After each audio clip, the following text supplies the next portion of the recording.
ही गोष्ट रायगडावरची आहे. रायगडामध्ये एक घनदाट जंगल आहे. त्या जंगलातनं चलत पवन जात होतो. सगळीकडे काळोखच काळोख होतो. त्या घनदाट जंगलात फक्त निळा आकाश दिसत होता. जवळपास एक पण घर नव्हता. एकदम सुनसान जागा होती. त्या रात्री एकटूच पवन जंगलातनं जात होतो. तेका बघून असं वाटत होता तो खयचे तरी संकटात अडकलेलो हा. आणि त्या जंगलाच्या आसपासची लोक म्हणतात ह्या जंगलात रात्रीचा कधीच जायचा नाही. जर या जंगलातनं रात्रीचं कोण गेलो तर तो कधी पाठी येत नाही. पवनला ही गोष्ट माहिती होती. पवन जसजसं पुढे जात होतो तेव्हा तेका पुढे एक नदी भेटली. जेव्हा पवनने ती नदी पार केल्यान तेव्हा तेका एक राजवाडू दिसलो. त्या राजवाड्याचं नाव होता चित्रमहाल. त्या राजवाड्यात एक बाबा होता. त्या बाबान अनेक रहस्यमय गोष्टी उघड केल्या नव्हते. पवन आता एवढ्या लांब येऊन खूप दमलो होतो. तो राजवाड्याच्या दरवाजाकडे गेलो. दरवाज्यावर 2 साप होते आणि अनेक गोष्टी त्या दरवाज्यावर होते. आणि मध्यभागी एक वेगळा चिन्ह होता. जसा जादूटोण्याचा असता तशाच प्रकारचा चिन्ह होता, चित्रमहाल. या राजवाड्याचा दरवाजा खोलूची पवनची हिंमतच होत नव्हती. पण शेवटी पवनने हिंमत करून तो दरवाजा खोलल्यान. आतमध्ये जाताच पवनने बघल्यान राजवाडा खूपच मोठा आणि पवनला आतमधल्या खोलीतना कोणतरी मंत्र बोलता असो आवाज येऊ लागलो. पवन आतमधल्या खोलीत गेलो आणि बघता तर काय, एक बाबा मंत्र बोलता. आणि जेव्हा पवन आतमध्ये गेलो तेव्हा तो बाबा मंत्र मोठमोठ्यानं बोलाक लागलो. पवन त्या बाबांका बघून खूप घाबरून गेलो होतो. पण पवन ज्यासाठी इलो होतो ता काम त्याका करूनच जाऊचा होता. कारण ता काम केल्याशिवाय तो पाठी पण जाऊ शकत नव्हतो. 2 दिवसांनी पवनच्या लग्नाक 5 वर्ष पूर्ण होणार होती. पवन त्याच्या बायकोवर म्हणजेच नंदिनीवर खूप प्रेम करत असे. पण काही दिवसांपूर्वी नंदिनी जरा वेगळी वागाक लागली होती. म्हणून पवनला तिच्यावर शंका येऊक लागली होती. तेका वाटाक लागला नंदिनीचं कोणासोबत तरी प्रेम प्रकरण चालू हा. ह्याच्यावरनं दोघांमध्ये भांडणं झाली आणि ही गोष्ट डिवोर्सपर्यंत पोचली होती. आणि नंदिनी त्याका सोडून एका मित्राच्या घराकडे राहू गेली होती. पवन शंका करून करून वेडू झालो होतो. त्याच्या डोक्यातना नंदिनीवरची शंका जायतच नव्हती. प्रत्येक वेळी त्याच्या डोक्यात फक्त नंदिनी असायची. एक दिवस तो रस्त्यावरनं जात होतो तेव्हा ते एक खाली पडलेलो कागद भेटलो. त्याच्यावर लिहिलेला होता 60 मिनिटात हरवलेला प्रेम मिळवा. पवन आता त्याच पत्त्यावर लिहिलो होतो. बाबांच्या मंत्रांचा आवाज आता कमी होऊ लागलो होतो. त्या जागेवर बाबा आणि पवनशिवाय कोण सुद्धा नव्हता. बाबांनी पवनला विचारल्याने तू हे कशा केलंस. पवनने घडलेली सगळी गोष्ट सांगल्यान. तेव्हा बाबांनी सांगल्यान रोज रात्री 12 वाजता ह्या लाल धोतर घालून नंदिनीच्या फोटोकडे बघून मी देते तो मंत्र बोलायचो. तो मंत्र बाबांनी पवनला सांगल्याने आणि मंत्र सांगल्यानंतर ते बाबा परत पूजा करू लागले. आता पवन ते बाबांका पैसे देत होतो. पण त्या बाबान पवनकडचे पैसे घेतल्यान नाही. मग पवन त्या राजवाड्यातनं निघान गेलो. आता परत त्याका जंगलातनं जायचा होता. जंगलातनं चलताना त्याका वाटला कोणतरी माझ्या मागणं येता. आता काहीतरी गडबड झाली होती. कारण पवन जेवढं जोरात चालत होतो पण त्याच्या पावलांचा आवाज एकदम शांत येत होतो. शेवटी 12 वाजायच्या काही मिनिटापूर्वी पवन घरा गेलो.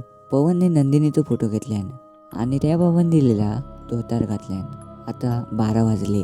पवन फोटोकडे बघून त्या बाबांनी दिलेलो मंत्र बोलाक लागलो. बोलता बोलता तेका वाटला आजूबाजूक एक वाईट शक्ती फिरता.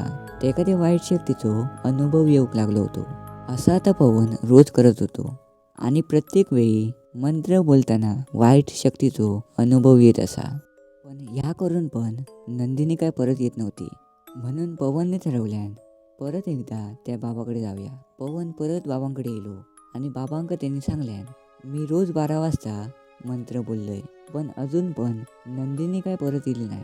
तेव्हा बाबांनी सांगल्यान तुझ्या गळ्यात जो धागो हा त्यामुळे तुझ्या मंत्रांची शक्ती काम करत नाही. ह्या ऐकल्यानंतर पवनने तो धागो गळ्यातनं काढून टाकल्यान आणि बाबांनी ह्या पण सांगल्यान जर नंदिनीक तू हे आणलंस तर नंदिनीचं प्रेम परत येतला. आता परत पवन राजवाड्यातनं निघान गेलो आणि जसं जंगलातनं जात होतो तेव्हा पण त्याका वाटला आपल्या पाठी कोणतरी हा. ह्या होऊन पण पवनला अजिबात भीती वाटत नव्हती. कारण पवनला फक्त नंदिनी परत हवी होती. दुसऱ्या दिवशी पवनने नंदिनीक फोन केला, मी तुझी माफी मागूक तयार आहे. त्यासाठी तू आपल्या गावाच्या टोकाक ये.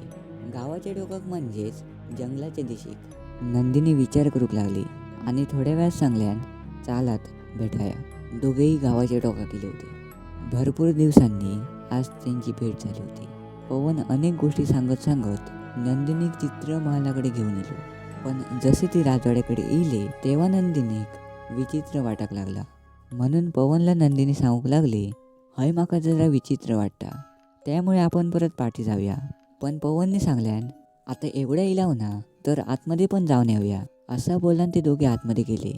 आतमध्ये जाताच जसं ते बाबान नंदिनीक बघल्यान तेव्हा ते बाबान पवनला बाहेर जाऊक सांगल्यान. पवन राजवाड्याच्या बाहेर इलो होतो. आता पवन बाहेर इल्यापासून 1 तास झालो होतो. आता पवन भियाक लागलो होतो. माझी चुकी झाली. मी या सुनसान जागेवर नंदिनीक एकटं उगाच सोडलंय. पण काही वेळान दरवाजा आपणच उघडलो. पण आतमध्ये जा पवनने बघल्यान त्या बघून पवनचे डोळे पांढरे झाले होते. कारण पवनची बायको नंदिनी त्या बाबाच्या समोर बेशुद्ध पडली होती आणि बाबांनी तिच्या भोवताली मेणबत्ती पेटवल्यान होते. आणि तो बाबा नंदिनीच्या शरीरावर जादूटोण्याचं चिन्ह काढत होतो. आणि विचित्र गोष्ट म्हणजे नंदिनीच्या गोल एक भूत फिरत होता. आता बाबा जमिनीवरनं उठलो आणि बाबान पवनला सांगल्यान आता नंदिनी तू सांगशील तसा करतली. पण या आधी नंदिनीक या भूताची इच्छा पूर्ण करूची लागतली. पवनला काय समजत नव्हता. पवनने नंदिनीक हयनं जाऊया म्हणून सांगल्यान. तेव्हा नंदिनी काही हालचाल न करता हवेत उडाक लागली. पवन ह्या बघून तुटान गेलो होतो. त्यानं त्या बाबाक सांगल्यान नंदिनीक पहिल्यासारख्या करून दे. पण तेवढ्यातच त्या भूतान पवनला पाटणा ढकलल्यान आणि त्या भूत त्या बाबात गेला. आणि तो बाबा खूप भयानक होऊक लागलो होतो. आता त्याची ताकद खूप वाढली होती.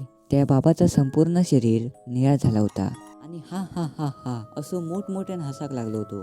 त्या बाबान पवनला सांगल्यान मी काय साधो सुधो बाबा नाही होय, तर कमले काशी एक सैतान होय. ची ची ची ची चित्र हवेली माझी हवेली, माका माझ्या हवेलीतच बंद करतलास काय. कमले काशी या चित्र हवेलीत तो राजा होतो. पण या राजाक त्याच्याच हवेलीत बंद करून ठेवल्याने होता. आणि ह्याच्यातनं बाहेर येण्यासाठी ते काही एक लग्न झालेल्या नंदिनीची आवश्यकता होती. आता नंदिनीमुळे त्याची सुटका झाली होती. पण नंदिनी काय आता सुटा शकत नव्हती. कारण नंदिनी कमले काशीची गुलाम झाली होती.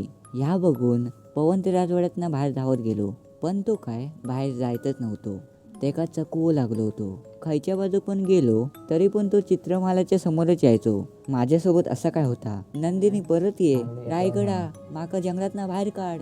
पवन आता वेडो झालो होतो. ची ची ची ची चित्र हवेली कमले काशीचा विजय असो. एवढा बोलान पवनने त्याचा जीव सोडल्यान. जर तुमका ही गोष्ट आवडली असात आणि कमले काशीची संपूर्ण गोष्ट जाणून घ्यायची असात तर या व्हिडिओक लाईक करा, चॅनलला सबस्क्राईब करा आणि कमेंटमध्ये लिहा पार्ट 2.